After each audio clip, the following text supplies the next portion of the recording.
the recording now.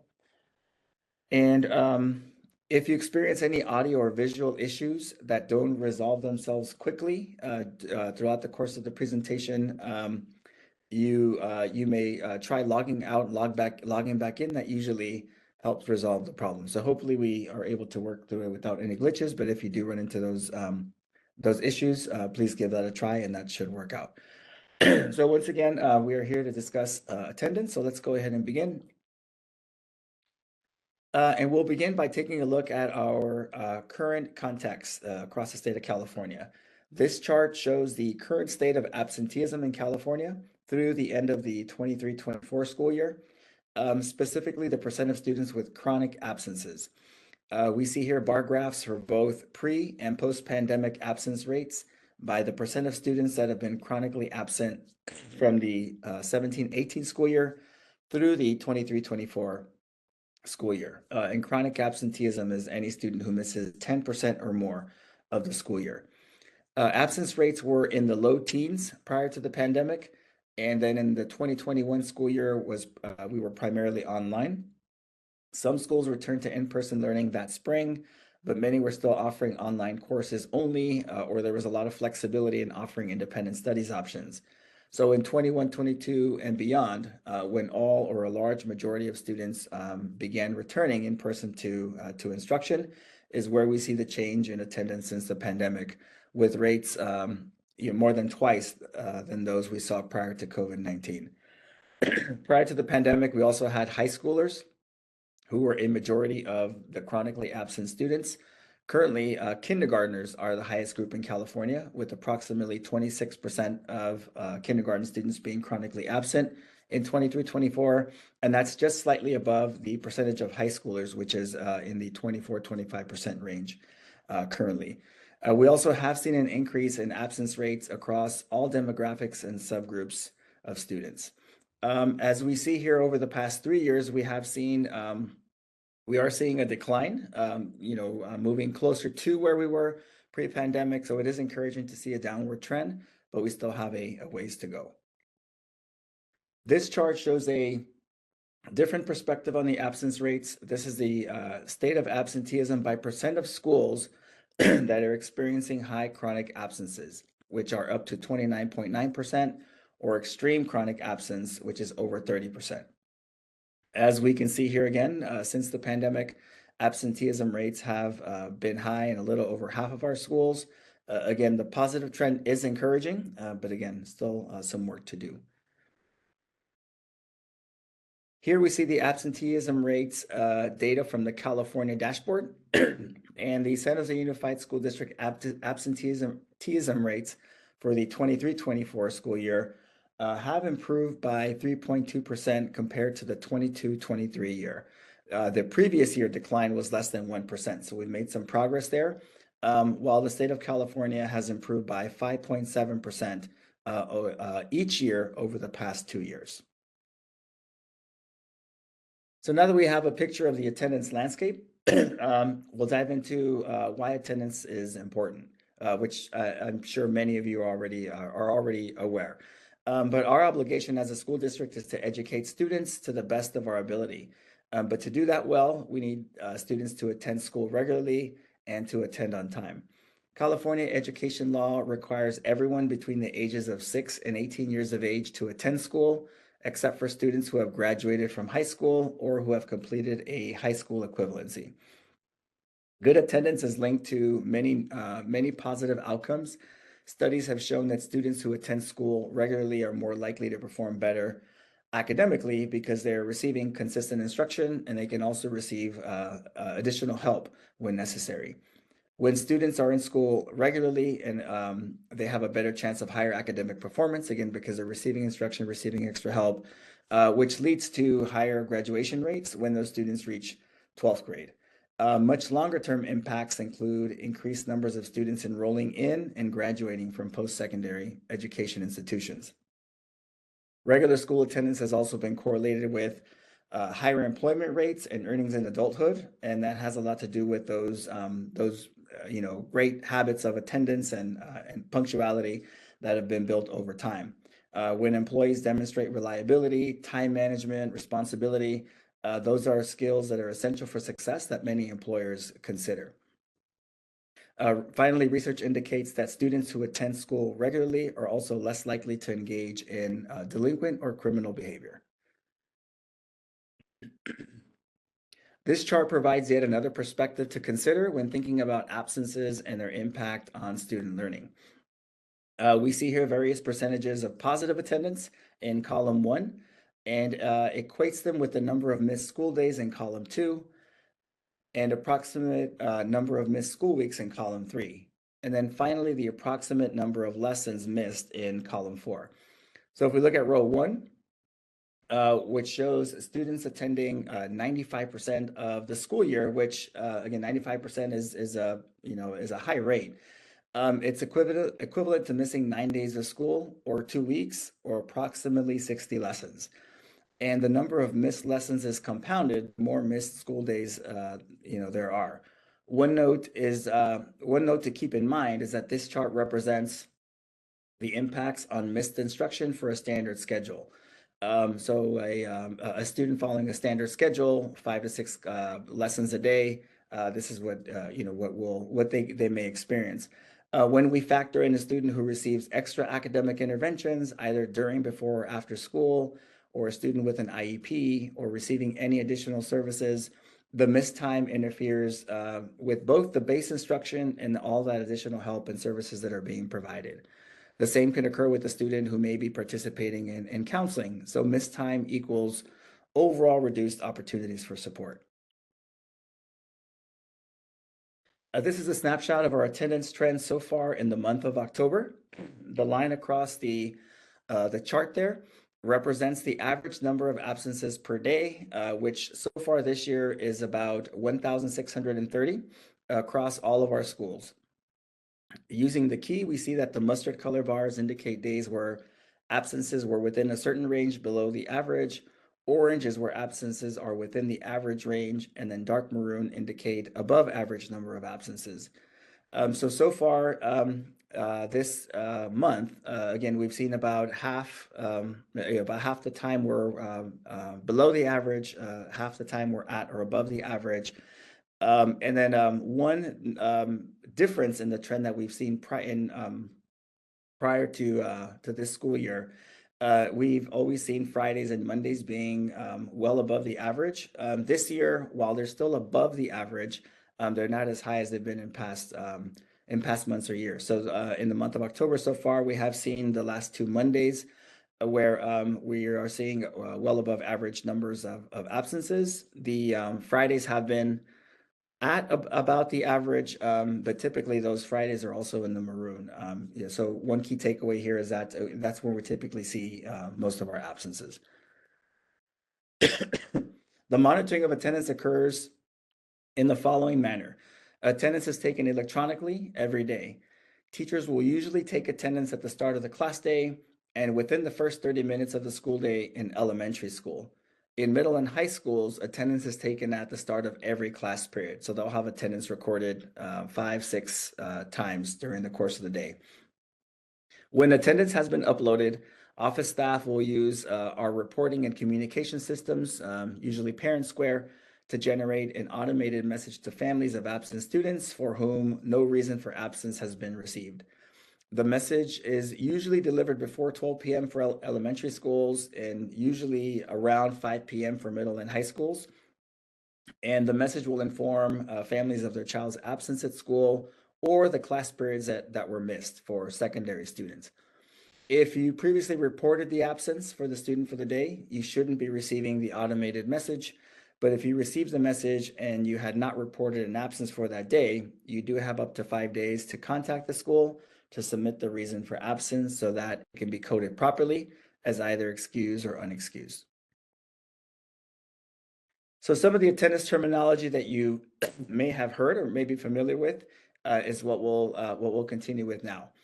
And as defined by Education Code, truancy occurs when a combination when truancy occurs when a student is absent 3 or more full days in a school year without a valid excuse, or when a student is tardy 30 or more minutes, 3 or more times in a school year without a valid excuse. A combination of these two will also trigger truancy. And as we see in the definition of truancy, the key point here is that the absences or tardies are unexcused. And as a reminder, attendance is compulsory between the ages of 6 to 18. So TK and kindergarten students are typically not counted in this truancy process. A list of excused and unexcused absences can be found on pages 25 to 27 of the San Jose Unified School District Handbook. And examples of excused absences include illness, medical appointments, attending a funeral for an immediate family member. Examples of unexcused absences include family vacations or trips, or any absence, excuse me, any absence that has not been communicated or verified by the parent. When a student reaches that third day of absence or third tardy of more than 30 minutes without a valid excuse, they may be considered truant. And if unexcused absences or tardies continue beyond the 3 occurrences, they may be considered habitually truant. Every 2 to 3 weeks, San Jose Unified generates a list of students who are considered truant or habitually truant.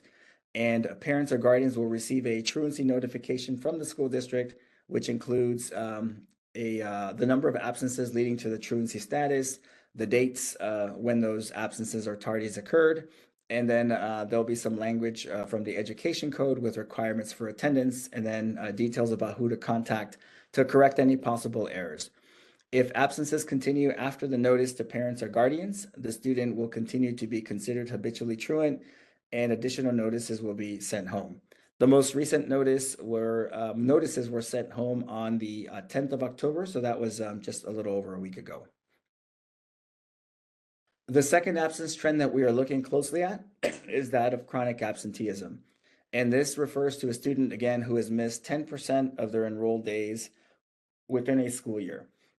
Chronic absenteeism includes all absences for a student, whether they're excused or unexcused, and it applies to all grade levels.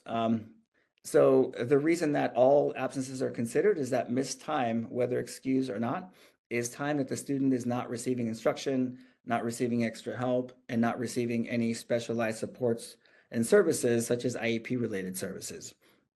We know that every student will miss school at some point, but when it reaches the point of missing 10% of their school days, it can negatively impact them academically and social emotionally. If a student begins to miss a large percentage of days and begins to approach 10%, the school will contact families to develop an individual and intervention plan to improve the attendance. This is an overview of the San Jose Unified attendance intervention process. You can also find it on our San Jose Unified website if you search for attendance or attendance intervention. When a student has missed 10% of school days, and I won't read the entire chart, but just a quick summary.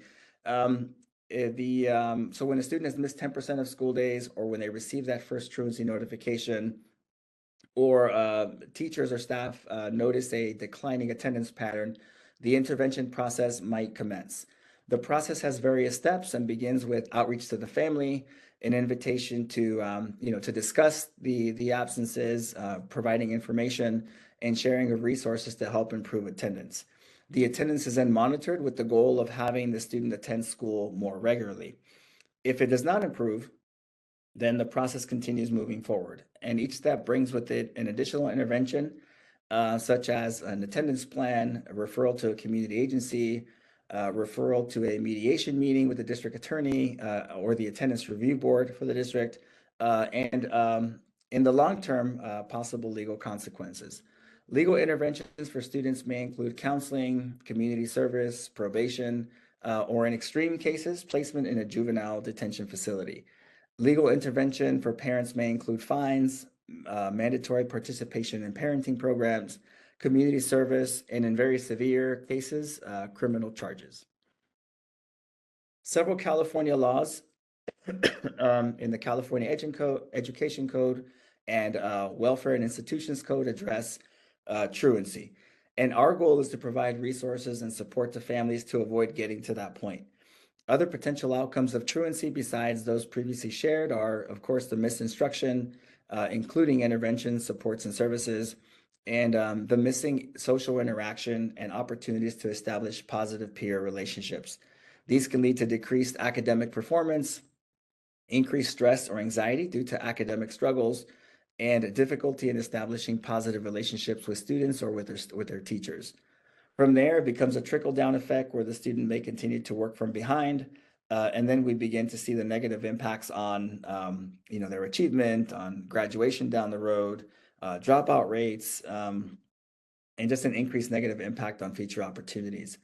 The percentage of cases that result in legal interventions and consequences is low, as that outcome occurs if all previous interventions to get the student to normalize attendance are not successful. And once again, I reiterate that the end goal is to help get the student back in school regularly and not to impose the consequences for those involved. So far, we've discussed absences from the perspective of um, types of instances that are easier to manage and control. If a student is out ill, once a student is healthy, then they return to class. Once a student perhaps is on a family trip and that trip is completed, or if there's a family emergency and the emergency is resolved, they generally return to class. But there are additional factors that may lead to a student choosing to avoid school, which can impact their attendance negatively. So school avoidance is the refusal to attend school or a child's difficulty wanting to go or to stay at school due to some kind of a stress or a distress. Signs of school avoidance can include physical complaints like headaches or stomachs, emotional distress, tantrums, or refusal to get out of the car at school. This can lead to a student arriving late, a student attempting to leave school early or avoid classes, or in some cases, complete absence from school. Avoiding school provides for the student or for the child immediate relief for the stress, but can create a cycle where it becomes harder to return and then, of course, to catch up academically and socially. Um, oops, I missed a slide here, sorry. So here's a visual of the avoidance, what is called the avoidance continuum. And some of the causes of school avoidance, again, may include anxiety. So worries about just, being away from home, separation anxiety, perhaps, or specific fears of school-related situations, general social anxiety.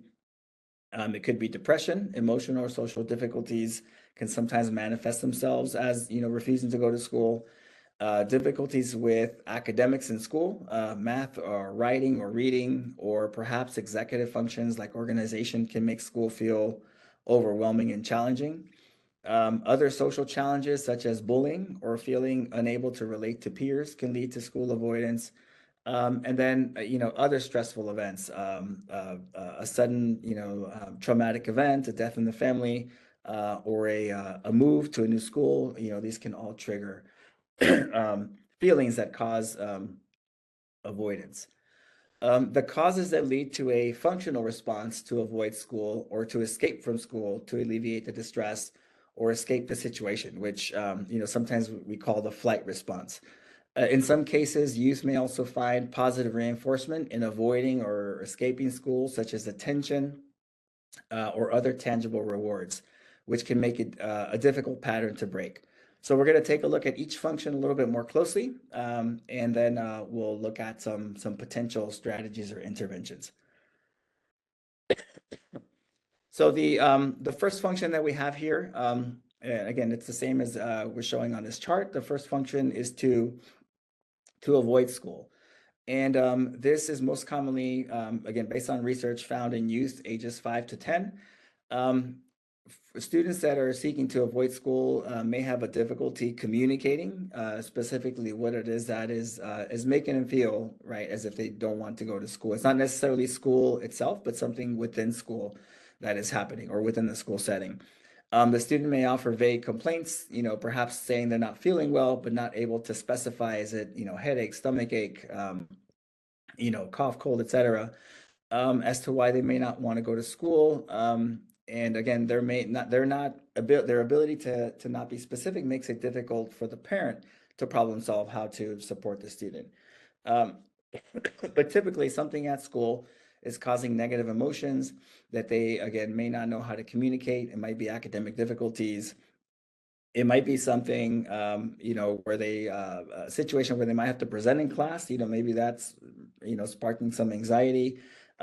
When I was a middle school teacher or working at the middle schools, changing for PE was a big change for students, coming from elementary to middle school.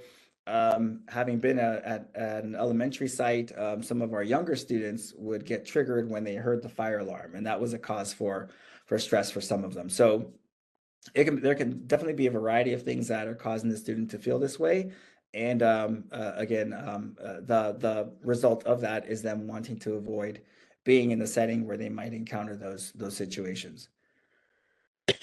The second function is that of escaping, which is most common in youth ages 11 to 17. Here, students may be struggling with, again, general anxiety, but it might be also specific or depression, uh, and um, and looking to escape from social situations where they, whether justified or not, they feel judged. And these are a cause of stress for them. Interactions with peers are challenging, feeling that they don't fit in. It could be academic work, or stemming from that as well, having to speak in front of others. Students may display characteristics such as avoiding interactions with other peers, choosing to eat lunch alone, trying to avoid getting called on in class, or perhaps skipping a specific class where perhaps they've encountered an uncomfortable situation. The function of attention occurs most commonly in youth ages 5 to 10. And students who present characteristics of this function find the attention that they receive from others, usually a parent or a family member, is more fun or exciting or rewarding than school. Or they may have a difficult time being away from home, from their parents or their family. This can be a temporary pattern due to a recent event or change in the child's life, or a longer term pattern. Youth may sometimes present stubborn or manipulative behaviors to try to stay at home, such as refusing to eat breakfast, or taking a tremendously long time to get dressed in the mornings, which then may result in full tantrums, or in tantrums that result in delays in getting to school, or in some cases, absence from school.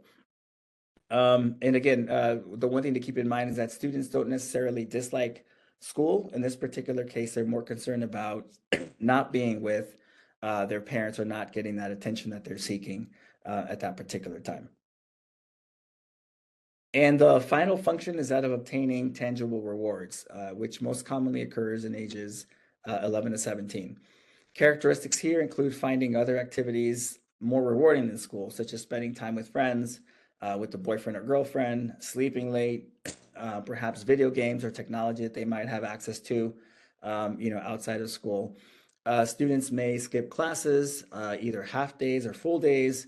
They often display boredom at school due to lack of motivation or possible learning challenges. And in this particular case, the behaviors aren't generally due to anxiety. It's more to avoid school responsibilities because they find other fun in other activities. They may also exhibit little regard for consequences, which makes it a little more difficult to break the pattern. So, generally, there are many attempts being made to improve and maintain positive attendance, where we're looking at what schools are doing and what districts are doing. Schools and districts are increasing communication and outreach about the importance of attendance, providing resources, sharing data or sharing attendance goals, and implementing, in some cases, incentives for students as improvement strategies. At home, parents can set expectations with their children about positive attendance. If you by communicating to them the importance you place on daily on-time attendance, will help them understand its importance. Discussing the importance of positive attendance, setting goals to strive for, monitoring screen time or device usage, or anything else that might be a distraction, can help avoid deterrence to focusing on school, and can help with them keeping up with their responsibilities. Establishing routines such as a regular bedtime so they can get the proper rest, preparing school items, such as clothes, their snacks or lunchtime or lunches, whatever can be prepared the night before. Waking up early can help avoid being late or that rush where they might miss school altogether. And then just having strong routines can help reduce stress because children will know what to expect, can help increase confidence and lay the foundation for a good day. If your child is reluctant to go to school due to stress or anxiety, talk to them about the reasons they may feel that way. Again, if they're able to communicate it, and contact the school to see how they may be able to support. So now to look at a few strategies that might support with one of these functions of avoidance. It's important for parents and school staff to work together to explore what might be causing the student to want to avoid school. Is it a general distress? Is it due to a social situation with peers? Is it for attention or for rewards outside of school? Once the cause is identified, then a plan should be developed to address this either at home or between the school and home. Interventions for avoiding and escaping may include supporting the child with managing stresses caused by situations in school.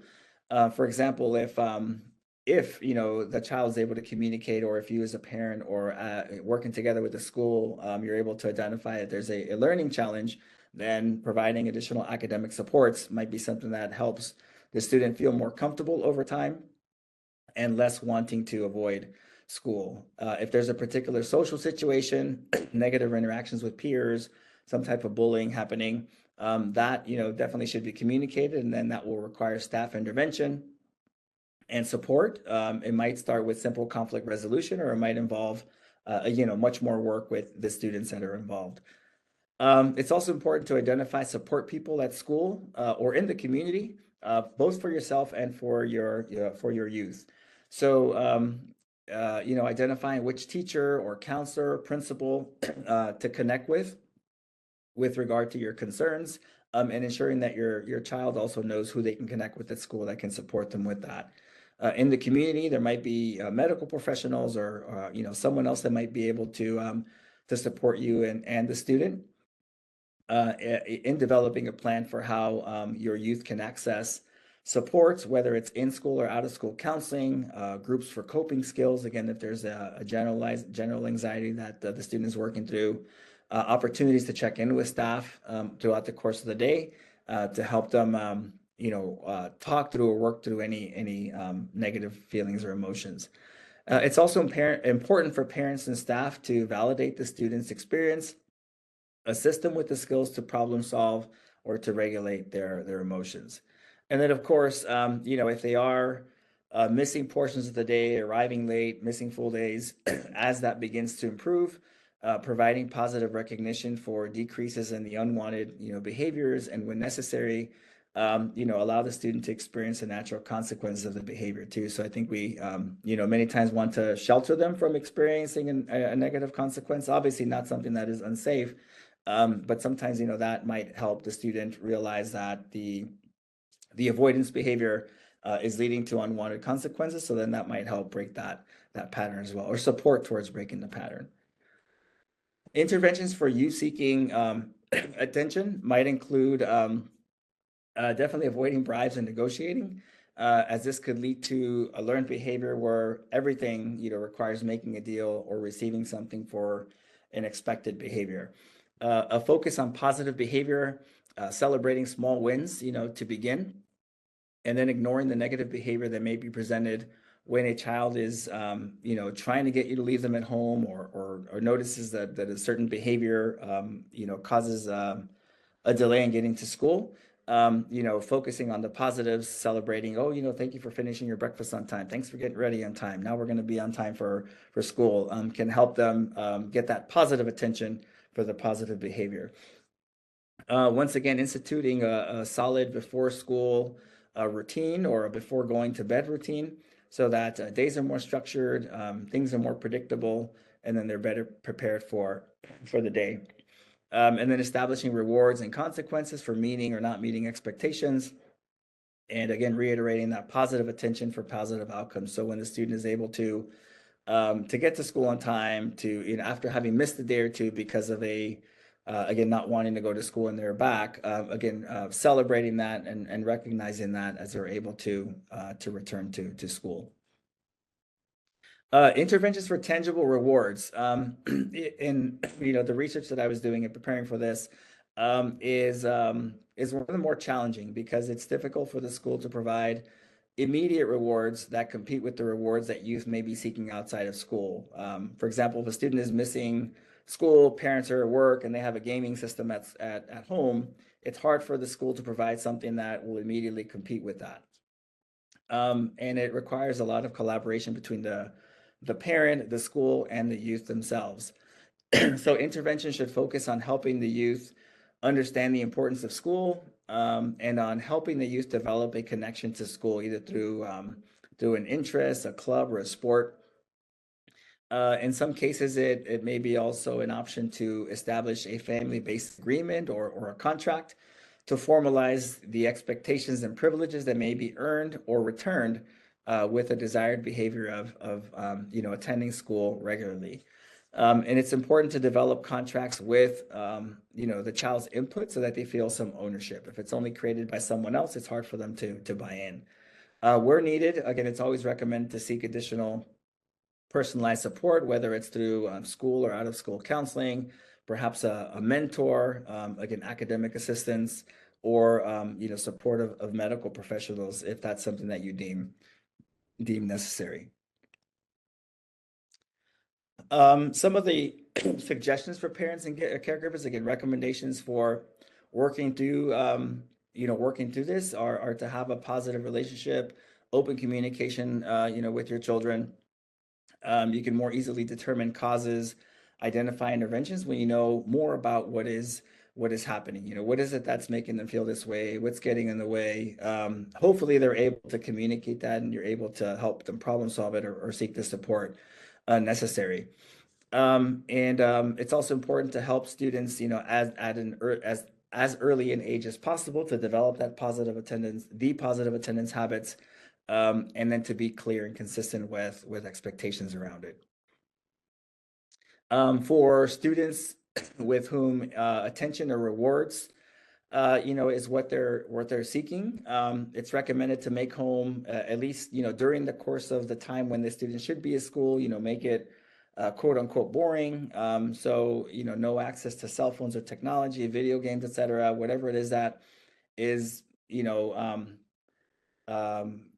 pulling the child, towards the home rather than to the school would be a goal. And I know it's easier said than done in some cases. My own kids, for example, are with their grandparents. Both of my parents are in their early 80s. They do the best they can to get my kids to do their homework as soon as they get home, but they also have a 3-year-old nephew running around the house. And, my 6-year-old, 7-year-old, is it fun? Play with the nephew, homework? They're not disrespectful to the grandparents, but it's also more difficult, the larger the age gap we have there between the caregivers and the child. It just also depends what's going on at the house. If there's a lot of distractions, it's difficult for a young child to focus and concentrate. So definitely much easier said than done, but doing whatever possible to make sure that you know the time that they're not in school, if that's the reason that they're missing school, the attention seeking or the rewards outside of school, providing a little less access to those to help get them back into school. Teaching coping and problem solving skills with the help of professionals if necessary can help reduce the need to avoid or escape. And again, this does take time. So patience, and encouragement to keep them, moving forward when they're making positive progress. But again, it may be a long road, depending on, again, how often or how frequent the student has been missing school, or arriving tardy, whatever the pattern is. It does take time to correct. Um, with all kinds of absences, whether it's due to, to a stress, to a family emergency, to an illness, we know that despite setting routines at home, absences are going to occur.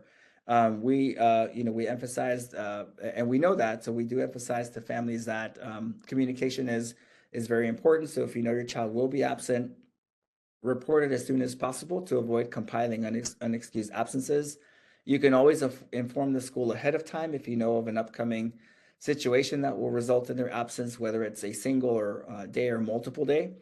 And uh, most schools should have a way to a preferred way for you to communicate absences. So it might be some schools. I think most schools have an attendance line. Some might also provide the opportunity for you to email uh, the attendance um, the attendance staff, or perhaps send a parent square message to the attendance staff. So checking the school website or contacting them to find out what the preferred way is to report the absence is probably is a good idea. So that way you know exactly who to reach out to when that is a need. We encourage you to engage and work with the school staff. So seek help and support if there's a specific barrier, such as we've been discussing, that the school can help with. Again, whether it's social emotional need, stress or anxiety, difficulty with peers, academic challenges, schools can provide supports to help your child navigate through some of those barriers. And again, early intervention is the key. So the sooner we know, the sooner the staff can begin to work on it. And if your child again informs you of any reason for not wanting to attend school, please inform the school as soon as possible so that the issues can be addressed. This is a quick visual summary of the symptoms to kind of look for in helping determine whether you keep your student at home, whether it's okay to send the student to class. So San Jose Unified provides this checklist for families as a reference. And if your child needs to stay home, again, contact the school and provide details so that the absence can be coded properly. If you're unsure about whether or not to send your child to school, even after reviewing the chart here, you can contact the school office to ask additional questions that they can help clarify. In some cases, I know that the schools have invited parents to bring their child in so that the health office staff can take their temperature or do a quick, evaluation to see whether it's the student just kind of, pulling your leg or not, about not wanting to, not feeling well. So they can also do that for you and help, take the temperature and help you make a decision with regard to their attendance at school that day. Some resources that we have available for families. We encourage you to utilize Parent Portal to check attendance for your students, especially if you have older children who perhaps are walking to school, taking the bus, dropped off by someone else. When you're dropping your kid off, for the most part, they're gonna get to school. Sometimes, older teens might stray, might go to the corner store and get to school late after they exit the bus. Um, so Parent Portal allows you to check attendance regularly. Tardies and absences will show up there for you, so that if you do see something that doesn't look right, you know that you sent your child to school that day and they're marked absent, they're marked tardy, you can have that conversation at home with them. If transportation to school or getting to school is a challenge, you can also check with our transportation department to see if you qualify for district transportation. In some cases, we have had situations where families, the school that they want to be at is just too complicated to get the students there consistently. So then they will put in for a transfer to a school closer to home. Although, just to keep in mind, a school transfer is dependent on the space available at the desired school. Other strategies we've seen families utilize is arranging a carpool with family or with close friends, and they help each other get their kids to school that way.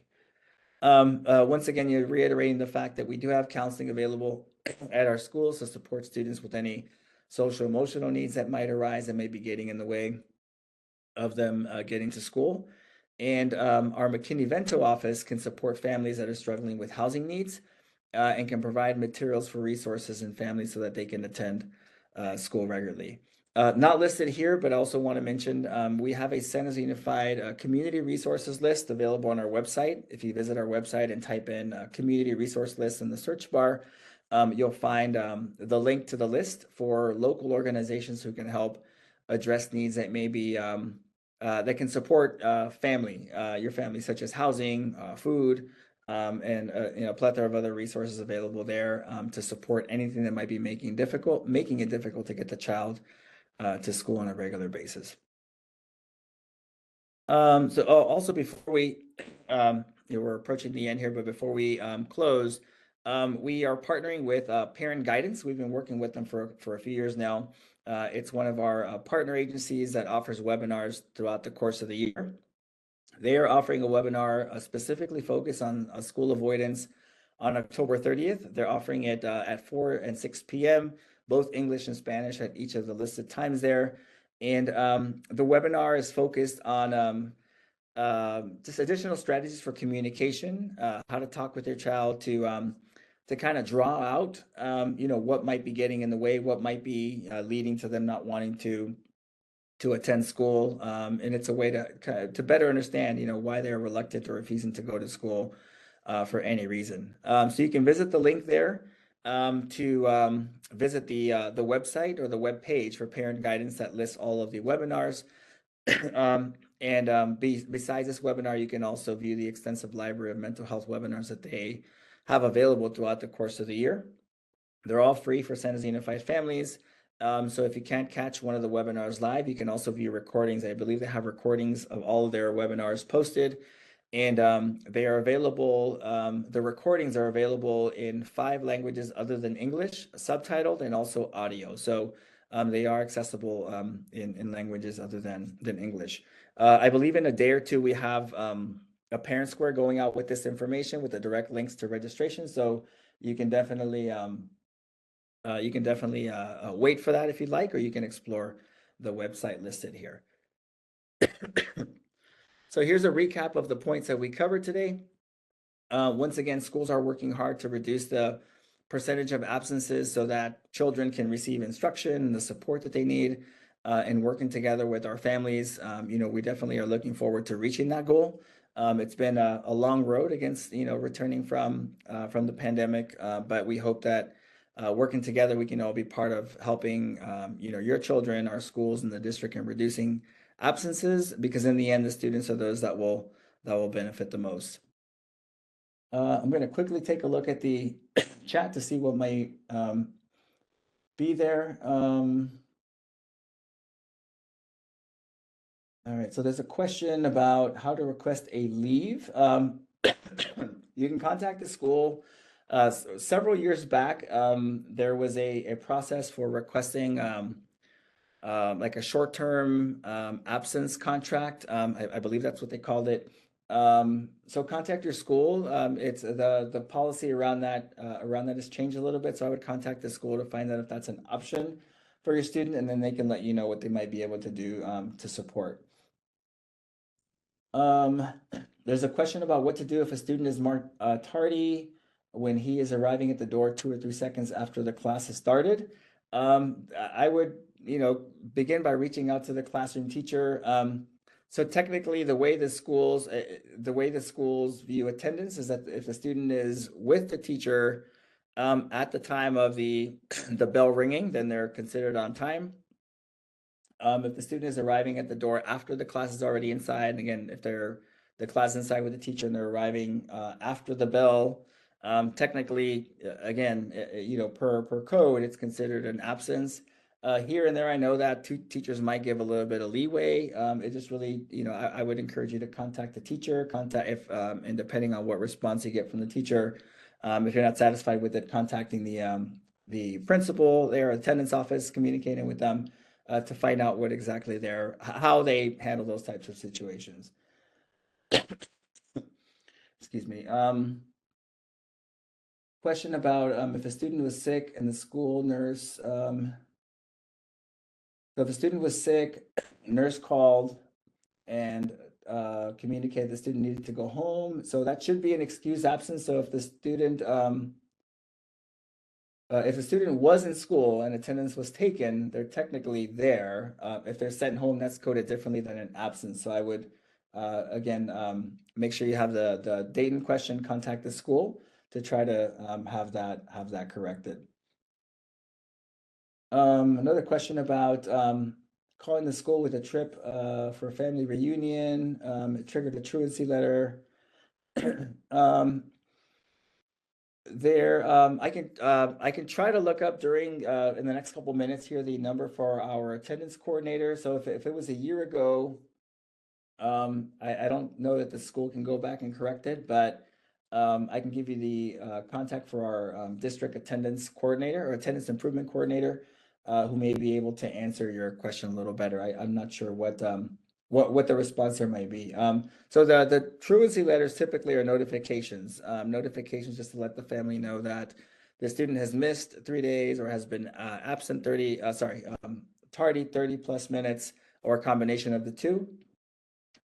Typically, the truancy process won't proceed if the absences don't continue. But again, it is a requirement that the letters go out. So if that was the only situation where the student was absent without an excused absence, then um, there shouldn't be any additional letters. Again, they are concerning, obviously, whenever those letters come out, especially if you haven't received one before. But as long as the attendance, again, the goal of those is to, bring to the attention that there was this, this attendance concern.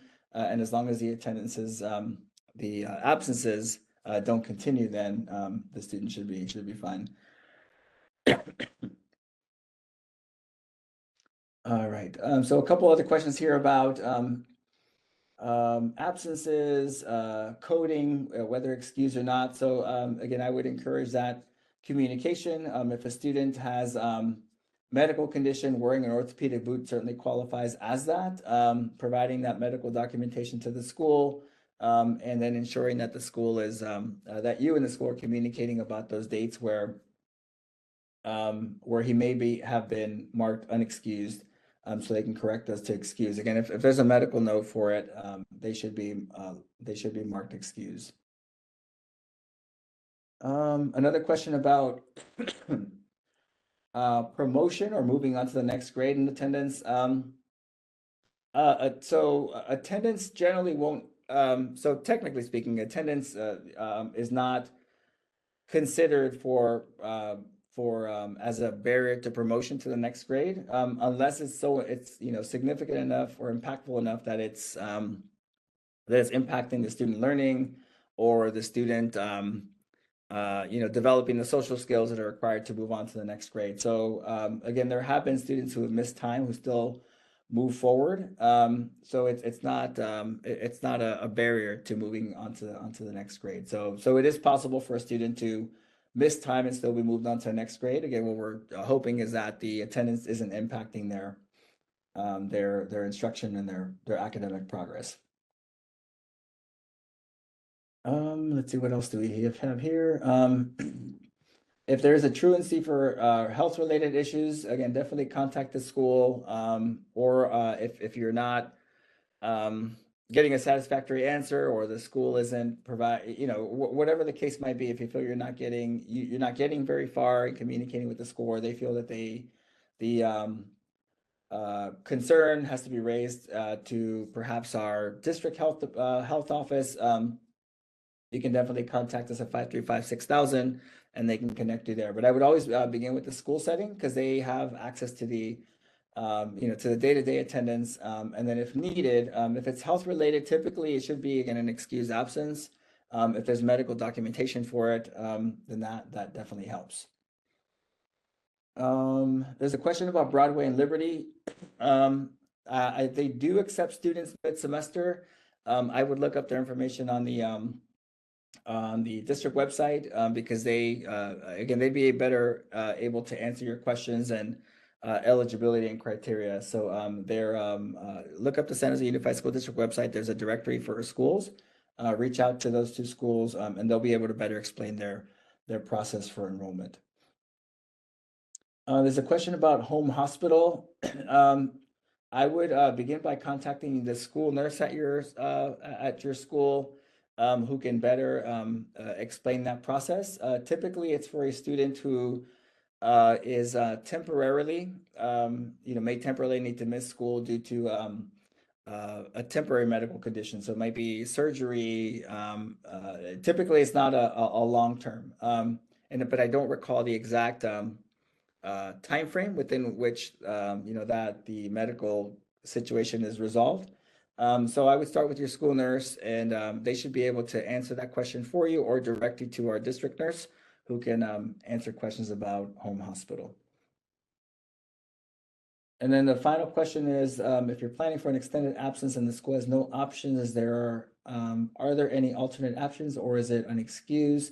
Um, if you take a look at the district handbook, again, I believe it's pages 25 to 27 that I referenced, it lists all of the excused or unexcused absences. So if the extended absence falls within the excused, then you should be okay. But if it's under the unexcused, then that's the way it would most likely be coded.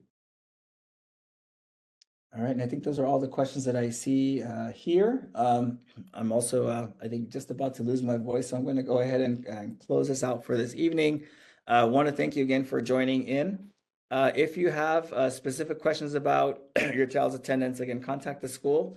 That's the best place to begin. And each school has an office specialist who oversees attendance monitoring and all the documentation that has to do with attendance. And in addition to them, a counselor or one of the school administrators will be available to support if you have additional concerns or if there's a truancy notification that was already sent. Additional staff may be able to answer questions and to help you address any concerns that you may have. If you have general questions, you can email our office at the email on the screen there, familyengagement@sjusc.org. And we're happy to help answer general questions or point you in the direction of the department or staff that might be able to best support you. We will be sharing the webinar recording for the presentation soon, hopefully, if not by the end of the week, very early next week. And again, we look forward to seeing you at one of our upcoming events, and always open to feedback. So if you have feedback for us, please feel free to send it to that email as well. And we always definitely encourage feedback so we can learn how we can improve the supports and services information that we're providing to our families. Thank you very much again for joining us. Have a wonderful evening, and I look forward to seeing you next time.